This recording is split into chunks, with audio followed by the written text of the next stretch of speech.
നമസ്കാരം, കൊട്ടാരക്കര മീഡിയയിലേക്ക് സ്വാഗതം. IT ഹബ് ആകാൻ ഒരുങ്ങി കൊട്ടാരക്കര.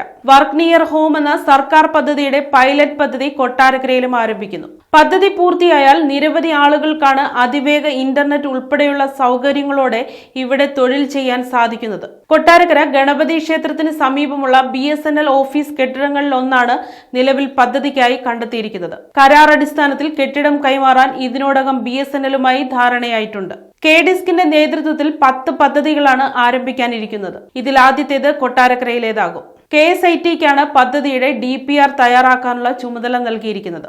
അമേരിക്കൻ കമ്പനിയുമായി ചേർന്ന് കുളക്കട അസാപ്പിൽ ആരംഭിച്ച മിനി IT പാർക്ക്, ബഹുരാഷ്ട്ര കമ്പനിയായ സോഹോയുമായി ചേർന്ന് കൊട്ടാരക്കര IHRD എഞ്ചിനീയറിംഗ് കോളേജിൽ ആരംഭിച്ച ക്യാമ്പസ് ഇൻഡസ്ട്രിയൽ പാർക്ക് എന്നിവയ്ക്ക് പിന്നാലെയാണ് ഇപ്പോൾ അടുത്ത IT പദ്ധതിയും കൊട്ടാരക്കരയുടെ മണ്ണിലെത്തുന്നത്. വിദേശ IT കമ്പനികളിൽ ജോലി ചെയ്യുന്നവർക്കും സ്വതന്ത്രമായി IT ജോലി ചെയ്യുന്നവർക്കുമെല്ലാം നാട്ടിൽ തന്നെ ജോലി ചെയ്യാമെന്നുള്ളതാണ് വർക്ക് നിയർ ഹോം എന്ന പദ്ധതിയിലൂടെ സർക്കാർ ലക്ഷ്യമിടുന്നത്. 1000 കോടി രൂപയാണ് സംസ്ഥാനത്തൊട്ടാകെ വർക്ക് നിയർ ഹോം പദ്ധതി പൂർത്തിയാക്കുന്നതിനായി സർക്കാർ കിഫ്ബിയിൽ നിന്നും വകയിരുത്തിയിരിക്കുന്നത്.